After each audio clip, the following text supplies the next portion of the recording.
Oxy acid of sulphur यानी sulphur का oxy अम्ल। आप सभी को जानते हैं कि सल्फर का संकेत जो होता है S होता है और इस S के साथ ऑक्सीजन और हाइड्रोजन एक निश्चित अनुपात पे मिल करके एक अम्ल का निर्माण करते हैं।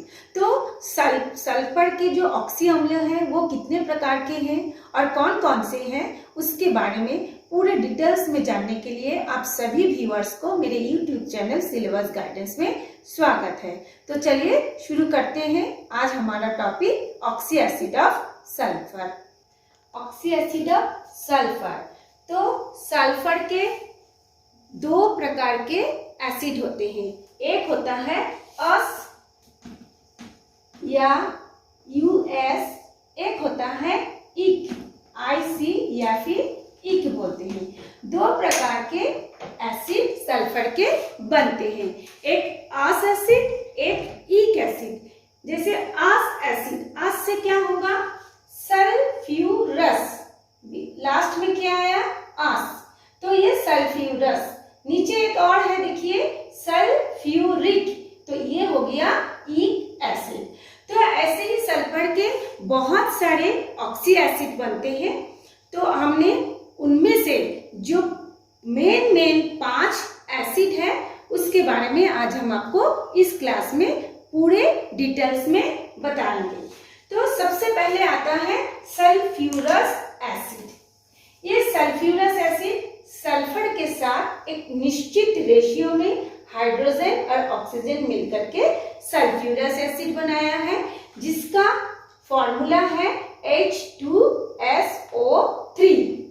अब इसका हम लोग ऑक्सीडेशन नंबर देखते हैं। यहाँ पे हमने लिखा है +4। ये +4 कैसे आया अब हम आपको लिख करके बताते हैं। सबसे पहले तो हम इस सूत्र को लिखेंगे H2SO4। अब कितने सारे एलिमेंट्स हैं, एक हाइड्रोजन, सल्फर और ऑक्सीजन, 3 टाइप के इसमें एलिमेंट है। तो सबसे पहले हम ये सारे एलिमेंट को प्लस करके लिखेंगे। कैसे देखिए, यहाँ पे हाइड्रोजन कितना है 2, यानी पहले हम लिखेंगे 2 × H। फिर दूसरा एलिमेंट है सल्फर, उससे पहले हम लिखेंगे, साइन लगाएंगे प्लस का साइन। फिर ये हो गया सल्फर, फिर प्लस ऑक्सीजन कितना है 3 है, SO3 ऑक्सीजन है 3, यानी 3 × O। देखिए हाइड्रोजन कितना है 2, यानी 2 × हाइड्रोजन प्लस सल्फर का 1 है सल्फर प्लस ऑक्सीजन है 3 × O। अब हम इन सब का वो नंबर लिखेंगे, है ना, उसको वो क्या बोलते हैं संयोजकता नंबर लिखेंगे। जैसे 2 हाइड्रोजन का संयोजकता कितनी होती है +1, तो 2 × +1, इसको हम ब्रैकेट में लिखते हैं। फिर ये प्लस साइन उतर गया। प्लस साइन के बाद इसमें हम सल्फर का क्या लिखेंगे, हमको निकालना है सल्फर का, इसलिए हम यहाँ पे लिखेंगे X का साइन। फिर +3 × O, तो 3 × ऑक्सीजन का नंबर कितना होता है, संयोजकता कितनी होती है -2 = 0। अब हम 2 के साथ 1 को +1 को मल्टीप्लाई करेंगे तो कितना होगा 2 × 1 = 2, यानी +2। फिर ये प्लस X, फिर ये +3 है × -2, तो प्लस माइनस अलजेब्रा में आप जानते हैं प्लस माइनस माइनस होता है, और 3 × 2 कितना हो जाएगा 6 = 0। अब हमको X का वैल्यू निकालना है। तो आप सब जानते हैं X का वैल्यू एक तरफ रहेगा और जितने भी ये नंबर है वो = के दूसरे साइड में जाएगा। तो X = क्या हो जाएगा, ये ये 0 है, फिर ये +2 है तो ये -2 हो जाएगा, -6 है तो ये +6 हो जाएगा। अब X = क्या हो जाएगा, +6 में से -2 को +6 -2 according to algebraic rule plus minus minus, यानी हमको 6 में से 2 को माइनस करना पड़ेगा। तो 6 में से 2 को माइनस करेंगे, कितना आया 4। अब सवाल होता है कि 4 के आगे प्लस साइन होगा या माइनस साइन होगा। तो उस समय हम ये देखते हैं जो नंबर बड़ा है उसके पहले जो साइन दिया हुआ है उसी साइन बैठता है। जैसे यहाँ पे 6 बड़ा है, उधर उसके आगे कौन है, प्लस साइन है, इसलिए यहाँ पे प्लस बैठेगा। तो यहाँ पे क्या हो जाएगा, x का वैल्यू कितना हो गया +4। तो ये जो H2SO3 जिसका नाम है सल्फ्यूरस एसिड, उसका ऑक्सीकरण संख्या कितनी हो जाएगी +4। अब हम इसका स्ट्रक्चर देखेंगे। तो स्ट्रक्चर देखने के लिए हमको पहले सल्फर का इलेक्ट्रॉनिक कॉन्फ़िगरेशन देखना पड़ेगा। तो चलिए हम ब्लैक बोर्ड में यहाँ पे लिखे हैं सल्फर का इलेक्ट्रॉनिक कॉन्फ़िगरेशन, यहाँ हम आपको एक बार फिर से लिख करके बताते हैं। अब हम इस चीज को डिलीट करते हैं।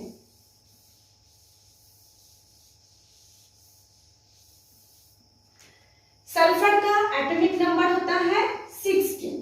जब हम इसका इलेक्ट्रॉनिक कॉन्फ़िगरेशन लिखेंगे तो कैसे लिखेंगे, 1s2 2s2 2p 6 3s2 3p 4 2 plus 2 4 4 plus 6 10 10 plus 2 12 12 plus 4 16। ठीक, अब ये जो 3s2 यानी ये जो 3s2 और 3p4 है, ये हो गया सल्फर का बाह्यतम कोश के इलेक्ट्रॉन।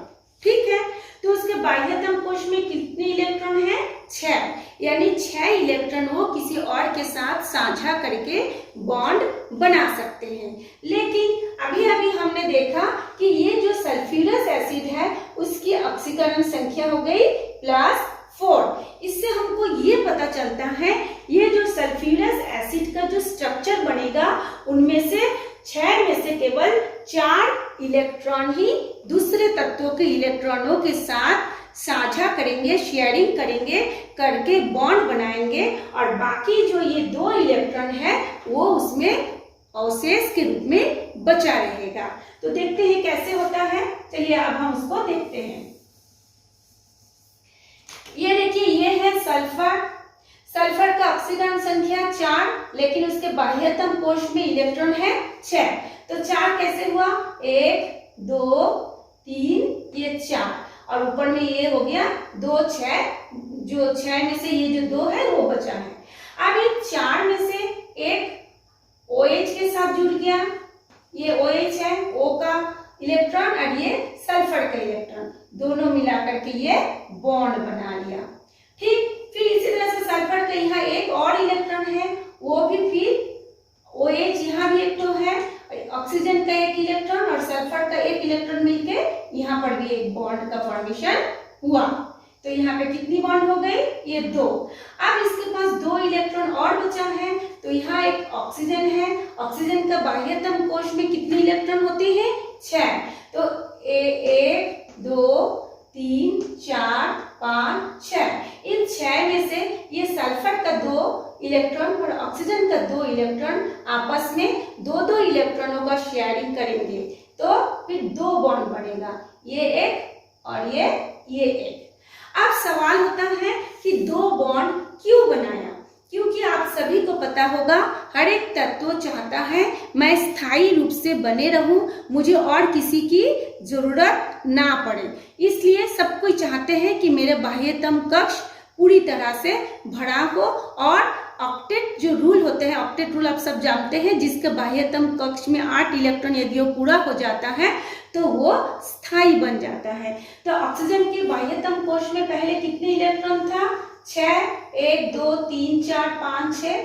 जब वो सल्फर के ये 2 इलेक्ट्रॉनों के साथ साझा करते हैं, मतलब आपस में ये कोवैलेंट बॉन्ड जब बॉन्ड बना लेते हैं, यानी साझा का मतलब होता है ये दोनों आपस में एक समझौता करते हैं जिस पर सल्फर का भी इस 2 इलेक्ट्रॉनों पर हक होता है, ऑक्सीजन का भी ये 2 इलेक्ट्रॉनों पर हक होता है, दोनों मिलकर ये ट्रीटी करते हैं, बॉन्ड बनाते हैं। तो ये बॉन्ड बनने के बाद ऑक्सीजन में कितनी इलेक्ट्रॉन हो गई? 8। कैसे? 1 2 3 4 5 6 7 8, क्योंकि ये जो दो इलेक्ट्रॉन जो बॉन्ड बना है इस पर सल्फर का भी हक होता है, इस पर ऑक्सीजन का भी हक होता है। इस तरह से इस ऑक्सीजन में भी 8 इलेक्ट्रॉन पूरा होने के बाद ऑक्टेट रूल को वो फॉलो कर लेता है। इस प्रकार हमारे सल्फर और ऑक्सीजन के बीच डबल बॉन्ड, ये सल्फर और ये हाइड्रोक्सिल ग्रुप के साथ सिंगल बॉन्ड और ये भी हाइड्रोक्सिल ग्रुप के साथ सिंगल बॉन्ड। अब एक सवाल होता है, जब इस ऑक्सीजन के साथ डबल बॉन्ड बनाया है तो ये हाइड्रोक्सिल ग्रुप के साथ डबल बॉन्ड क्यों नहीं बनाया? एक तो पहली बात कि डबल बॉन्ड बनने के लिए उसके पास इलेक्ट्रॉन अवेलेबल होने चाहिए, और दूसरी बात ये जो ऑक्सीजन है ये फिर इस हाइड्रोजन के साथ ऐसे बॉन्ड बनाया है, ऐसे, जिस कारण ये यदि हम पूरा इलेक्ट्रॉनों को स्ट्रक्चर को पूरा देखें तो सभी में फिर ये इलेक्ट्रॉनों का समान रूप से वितरित हो जाता है। मतलब इलेक्ट्रॉनों का बॉन्ड बनना जरूरी है, चाहे वो सिंगल बॉन्ड बने चाहे वो डबल बॉन्ड बने, और उनके बीच में जो बाह्यतम कोष्ठ में जो 8 इलेक्ट्रॉन होना है वो भी उसका पूरा हो जाए। तो अब हमने इसको चाहे OH को आप ऐसे लिखिए चाहे OH आप डायरेक्ट ऐसे लिखिए, दोनों ही सही है। तो इस स्थिति में सल्फर के ये जो 2 इलेक्ट्रॉन था जिसको हम बोले थे ना 1s2 2s2 2p6 3s2 3p4, तो ये जो 4 इलेक्ट्रॉन है 1 2 3 4 ये तो बॉन्ड बनाने में भाग लिया, और ये जो 3s2 था वो बॉन्ड बनाने में भाग नहीं लिया, तो वो इस तरीके से एक संरचना बना लेता है। तो जो कि देखिए हमने ऐसे बताया है, ये सल्फ्यूरस एसिड का संरचना सूत्र। अब हम देखते हैं इसमें कितनी हाइड्रोक्सिल ग्रुप है। इसमें हम देखते हैं ये एक हाइड्रोक्सिल ग्रुप, ये देखिए ये एक हाइड्रोक्सिल ग्रुप और एक होता है ये वाला हाइड्रोक्सिल ग्रुप। तो यहाँ पे 2 हाइड्रोक्सिल ग्रुप होने के कारण इसको हम बोलते हैं द्विक्षारीय।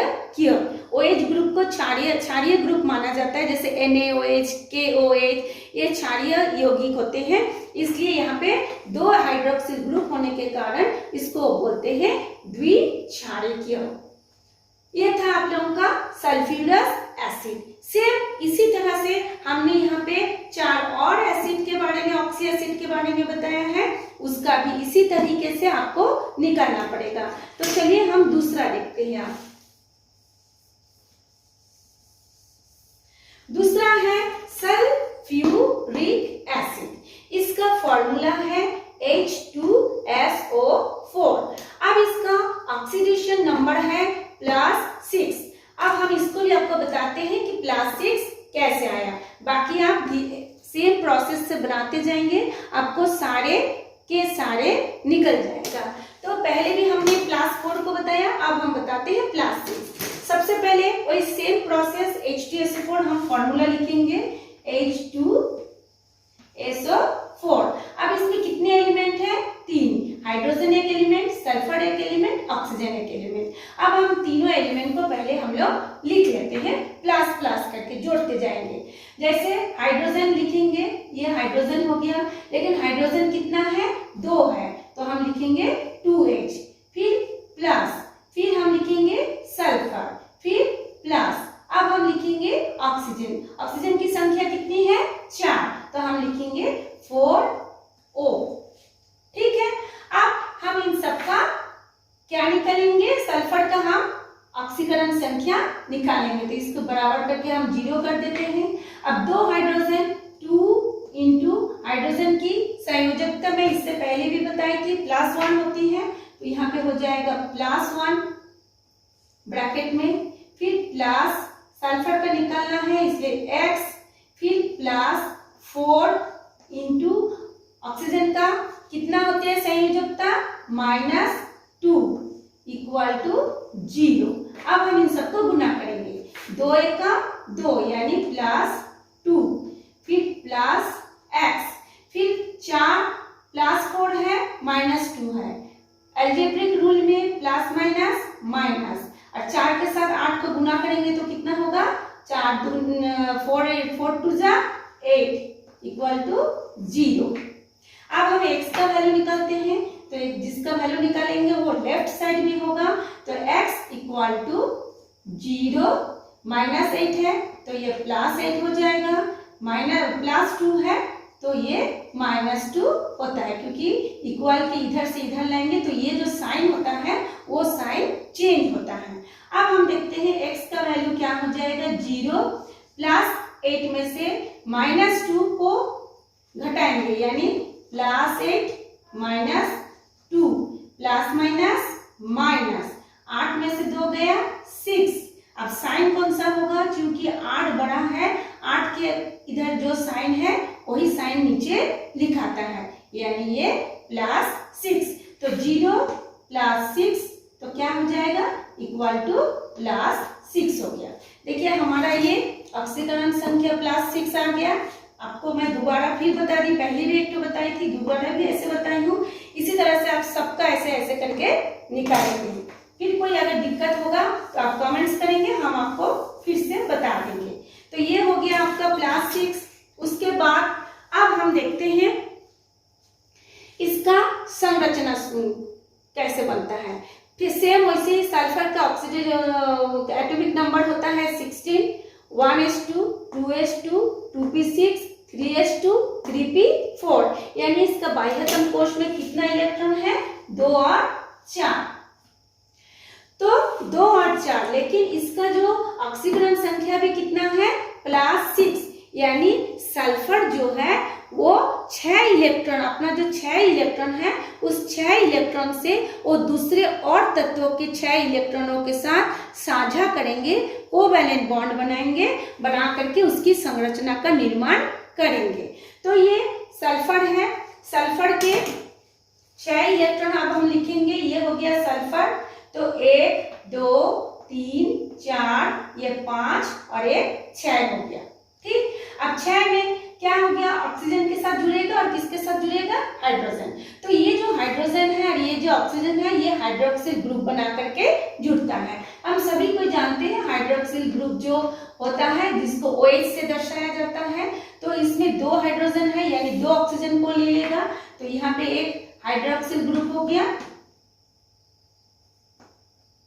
इसके साथ ये ऑक्सीजन के साथ सल्फर बॉन्ड बनाया, यहाँ पर भी एक इलेक्ट्रॉन है तो ये भी एक हाइड्रोक्सिल ग्रुप हो गया। ऑक्सीजन के साथ ये सल्फर का ये जो 2 इलेक्ट्रॉन है बॉन्ड बनाया, यहाँ पर इसका 2 इलेक्ट्रॉन बच गया, यानी जब 2 हाइड्रोजन के साथ 2 ऑक्सीजन चला जाएगा तो एक ऑक्सीजन उसका बच जाएगा। तो ये जो एक ऑक्सीजन होगा, हम अभी बताया कि ऑक्सीजन में 6 बाह्यतम कोश में इलेक्ट्रॉन होते हैं। तो 6, 1 2 3 4 5 6। तो ऑक्सीजन फिर चाहता है कि उसका 8 इलेक्ट्रॉन पूरा हो, इसलिए ऑक्सीजन का 2 इलेक्ट्रॉन इस सल्फर के 2 इलेक्ट्रॉनों के साथ साझा करेगा और यहाँ पे ये डबल बॉन्ड बनाएगा। अब हम देखते हैं कि इसके पास सल्फर के पास 2 इलेक्ट्रॉन और है और यहाँ पर भी एक ऑक्सीजन और है। तो यहाँ पर भी एक ऑक्सीजन आएगा जिसका बाह्यतम कोश में 6 इलेक्ट्रॉन होगा, 1 2 3 4 5 6। ये जो 2 इलेक्ट्रॉन और सल्फर के 2 इलेक्ट्रॉनों के साथ ऐसे बॉन्ड बनाएगा। तो बॉन्ड बनाने के बाद इसका स्ट्रक्चर इस टाइप का बन जाएगा, जैसे मैंने अभी आपको बना के दिखाया है वैसे ये बन जाएगा।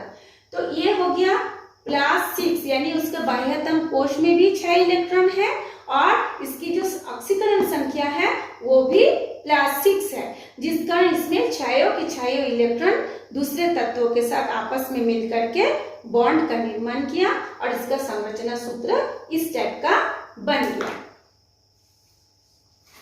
अब हम नेक्स्ट पे जाते हैं। इसमें भी देखिए 2 हाइड्रोक्सिल ग्रुप है, इसलिए इसको भी हम बोलेंगे द्विक्षारकीय अम्ल, है ना। अब हम लोग नेक्स्ट पे जाते हैं। सल्फ्यूरिक एसिड के बाद पार ऑक्सी मोनो सल्फ्यूरिक एसिड। पार ऑक्सी मोनो, इसका मतलब है ये जो सल्फ्यूरिक एसिड है उसके साथ एक ऑक्सीजन और ऐड हो जाएगा। जैसे H2SO4 ये 4 था, अब एक ऑक्सीजन जब ऐड होगा तब उसको हम लिखेंगे सूत्र को H2SO4।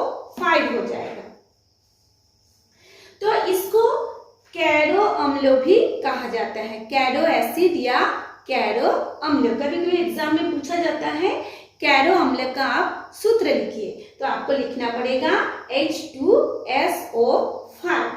जैसे हमने इसका ऑक्सीकरण संख्या निकाले थे, सेम इसका भी वैसे निकालेंगे। A2H plus S plus 5O, S को हम X निकालेंगे, लिखेंगे करके, इन सबका जोड़ घटाव करके निकालेंगे तो उसका ऑक्सीकरण संख्या आएगा +8। +8 का मतलब है उसकी बाह्यतम कोश में 6 इलेक्ट्रॉन है, ये 4 और ये 2, 6 इलेक्ट्रॉन है, परंतु इसका जो ऑक्सीकरण संख्या है +8 है, यानी इसमें 8 इलेक्ट्रॉनों का आपस में जुड़ करके एक संरचना सूत्र का निर्माण करेगा। तो इसमें आप देखिए कैसे होगी, ये सल्फर है, सल्फर में क्या है, ये सब आपका इलेक्ट्रॉन है, दो, ये एक इलेक्ट्रॉन, ये एक इलेक्ट्रॉन, ये भी ऑक्सीजन का एक इलेक्ट्रॉन, एक इलेक्ट्रॉन, तो कितने इलेक्ट्रॉन हो गया, 1 2 3 4 5 6। फिर यहाँ पे ये क्या बनाएगा, इस ऑक्सीजन के साथ ये ऑक्सीजन जुड़ेगा, एक इलेक्ट्रॉन आएगा 7, और इस ऑक्सीजन के साथ ये हाइड्रोजन जुड़ेगा, तो कुल मिला के हो जाएगा 8। या फिर देखिए यहाँ पे आप पूरा ऐसे 1 1 2 3 4 5 6, यहाँ पे 7, यहाँ पे 1 हो गया 8। तो इस तरीके से आप यदि देखेंगे पूरा इलेक्ट्रॉनों का आपस में क्या बोलते हैं, बाह्यतम कोश के इलेक्ट्रॉन और सल्फर के इलेक्ट्रॉनों के बीच में जो बॉन्ड बन रहा है, इन सबका ऑक्टेट रूल के हिसाब से यदि आप हिसाब लगाएंगे तो इसका संरचना सूत्र कुछ इस तरीके से बनेगा। उसके बाद आता है, कैरो अम्ल के बाद आता है पार ऑक्सी डाइसल्फ्यूरिक एसिड। पहले था पार ऑक्सी मोनो, अब हो गया पार ऑक्सी डाइसल्फ्यूरिक एसिड। इसको मार्शल एसिड भी कहा जाता है, मार्शल अम्ल भी कहा जाता है। इसमें क्या बना है, तो देखिए ये जो H2SO4 था,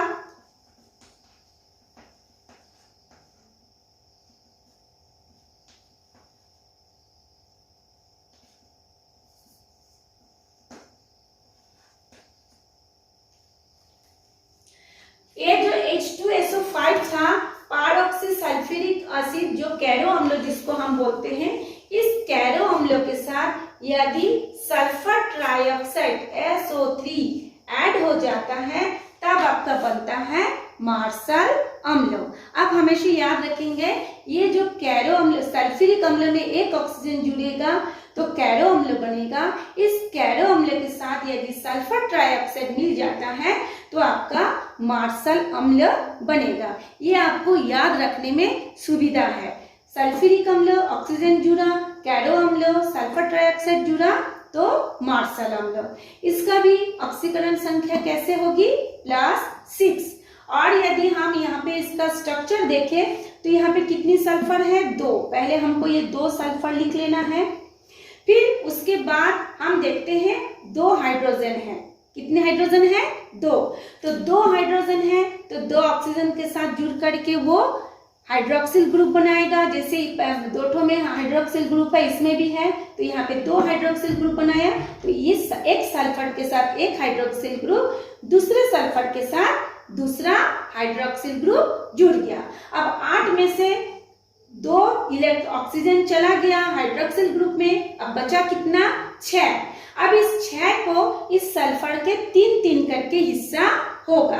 तो इस सल्फर के साथ 3 ऑक्सीजन जुड़ेगा और इस सल्फर के साथ 3 ऑक्सीजन जुड़ेगा। कौन कौन सा है, देखिए एक तो ये हाइड्रोक्सिल ग्रुप हो गया, इसको आप अलग कर दीजिए। इसको जब हम अलग कर देंगे तो इस सल्फर के साथ 3 ऑक्सीजन, 1 2 ये 3। फिर इस सल्फर के साथ भी 3 ऑक्सीजन, इसको भी आप अलग कर दीजिए हाइड्रोक्सिल ग्रुप को, तो ये 1 2 और ये 3। अब सवाल होता है कि इसमें एक 2 में डबल बॉन्ड है और इसका एक और इसका एक में सिंगल बॉन्ड है। हमको आपको हमेशा याद रखना पड़ेगा, कोई भी तत्वों के जो ऑक्टेट रूल के हिसाब से बाह्यतम के 8 इलेक्ट्रॉन हो जाता है तो वो स्थायी बन जाता है, 8 से ज्यादा उसमें नहीं हो सकता। तो इसी तरह से ये भी अपना 8 इलेक्ट्रॉनों का ही साझा कर पाएंगे दूसरे तत्वों के साथ, ये भी वैसे ही हो पाएगा। तो इसमें देखिए ये डबल बॉन्ड, ये दो दो इलेक्ट्रॉनों के साथ बॉन्ड बनाया है, 1 2 3 4 5 6। इसका बाह्यतम कोश में 6 इलेक्ट्रॉन है। ये 6 से ज्यादा इलेक्ट्रॉन दे नहीं सकता क्योंकि उसके पास है ये नहीं, तो कहाँ से वो देगा। और ये भी 6 से ज्यादा नहीं दे सकता। लेकिन ये ध्यान रखना पड़ेगा कि जो जिस तत्वों के साथ वो मिल रहा है, यौगिक बना रहा है, उसके भी बाह्यतम कोश में कितने इलेक्ट्रॉन है, फिर वो दोनों आपस में 1 इलेक्ट्रॉनों का बॉन्ड बना रहा है या 2 इलेक्ट्रॉनों का बॉन्ड बना रहा है। यदि 1 इलेक्ट्रॉन बनाएगा तो सिंगल बॉन्ड, जैसे कि देखिए यहाँ पे एक दोनों ऑक्सीजन के बीच में 1 इलेक्ट्रॉनों का शेयरिंग हुआ है, इसलिए यहाँ पे सिंगल बॉन्ड बनाया। और ये जो सल्फर और ये जो सल्फर, ये जो ऑक्सीजन और ये जो ऑक्सीजन के साथ 2 इलेक्ट्रॉनों का शेयरिंग हुआ है, इसलिए यहाँ पे डबल बॉन्ड बनाया है। आपको ये स्ट्रक्चर थोड़ा सा कठिन लग रहा है, लेकिन कठिन होने की कोई घबराने की जरूरत नहीं। आप सीधा हिसाब लगाएंगे। सल्फर कितना है 2, अब सीधा सीधा यहाँ पे 2 सल्फर लिखिए। देखिए मैं आपको इजी कर रही हूँ। सल्फर कितना है 2 सल्फर लिखिए। अब चूंकि हमने आपको पहले ही बताया है कि यहाँ पे 2 हाइड्रोजन है, यानी वो हाइड्रोक्सिल ग्रुप बनाएगा, तो 2 हाइड्रोजन 2 ऑक्सीजन के साथ जुड़ेगा, यानी इसके साथ एक हाइड्रोक्सिल ग्रुप जुड़ गया, इसके साथ एक हाइड्रोक्सिल ग्रुप जुड़ गया। अब इसके पास क्या बचा, 2 ऑक्सीजन जाने के बाद बचा 6 ऑक्सीजन। अब 6 ऑक्सीजन दोनों सल्फर में आधा आधा करके डिवाइड हो जाएगा, यानी इस सल्फर के साथ 3 ऑक्सीजन जुड़ेगा, इस सल्फर के साथ भी 3 ऑक्सीजन जुड़ेगा। तो ये 1 2 3, ये भी एक, ऐसे 3 हो गया, ऐसे बढ़ गया, यानी इन दोनों के बीच में जो ऑक्सीजन है वो सिंगल बॉन्ड से जुड़ेगा, जो कि हमने आपको डिटेल्स में देखिए यहाँ पे ऐसे बना दिए हैं, है ना। तो ऐसे करके आप इसको याद करेंगे, बहुत सरल है, कठिन बिल्कुल भी नहीं लगेगा। लास्ट में मैं आपको बता रही हूँ पायरोसल्फ्यूरिक एसिड, जिसको आपको ओलियम भी कहा जाता है। ये जो 5वां एसिड है वो बहुत ज्यादा इंपॉर्टेंट है। कभी कभी उसको सिंगल में भी पूछा जाता है, और यदि आपको ये क्वेश्चन आता है तब तो आपको पूरा ही बताना पड़ेगा। तो दोनों को देखते हुए, दोनों क्वेश्चन को देखते हुए हमने इसको यही 5 ऑक्सी एसिड के बारे में आपको बताया। अब ये जो पायरोसल्फ्यूरिक एसिड है वो कैसे बनता है, देखिए ये H2SO4 है, उसके साथ SO3 को जोड़ दीजिए, तो क्या बनेगा H2S2O7। जिस तरह से H2SO4 में हमने SO3 जोड़ के इसको बनाया था, सेम उसी तरह से H2SO4 में SO3 को जोड़ेंगे तो ये ओलियम बनेगा, जिसको आप बोलते हैं पायरोसल्फ्यूरिक एसिड या फिर ओलियम। इसका भी ऑक्सीकरण संख्या होता है +6। इसका भी आप स्ट्रक्चर देखेंगे तो सेम वही स्ट्रक्चर है। हाइड्रोजन कितना है 2, यानी ऑक्सीजन कितना है 7, तो 7 में से 2 ऑक्सीजन चला जाएगा हाइड्रोक्सिल ग्रुप बनाने हाइड्रोजन के साथ जुड़ करके। तो जब 2 हाइड्रोजन के साथ चला जाएगा तो इसमें बचेगा कितना, 7 में से 2 गया, बचा 5। सल्फर कितना है 2, तो आप इस सल्फर को ऐसे 2 लिखेंगे, यहाँ एक सल्फर लिखेंगे, यहाँ एक सल्फर, फिर 2 हाइड्रोक्सिल ग्रुप को अलग कर दीजिए, यह एक हाइड्रोक्सिल ग्रुप, ये एक हाइड्रोक्सिल ग्रुप अलग कर दीजिए। अब आपके पास कितना बच जाएगा, 5 ऑक्सीजन बचेगा। तो 5 ऑक्सीजन में से 2 करके 2 सल्फर को डिवाइड कर दीजिए, ये 1 और ये 2, ये 1 और ये 2, बचा आपका मात्र 1 ऑक्सीजन, जो कि दोनों सल्फर के बीच में एक ब्रिज का काम करेगा। ये देखिए दोनों सल्फर के बीच में एक ब्रिज का काम किया।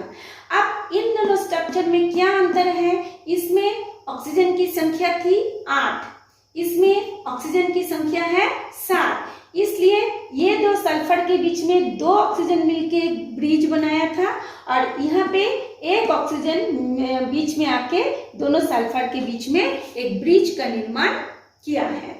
तो इसमें घबराने की कोई बात नहीं, आप इसको ध्यान से देखेंगे, इसका सूत्र को और इसका स्ट्रक्चर को, तो आपको बहुत इजी लगेगा। तो ये था आज हमारा ऑक्सी एसिड ऑफ सल्फर के बारे में। आप इसको बार बार यदि अभ्यास करेंगे और ध्यान से अभ्यास करेंगे तो आपको ये पूरी बहुत जो जानकारी है बहुत इजी लगेगी। तो आज के लिए इतना ही।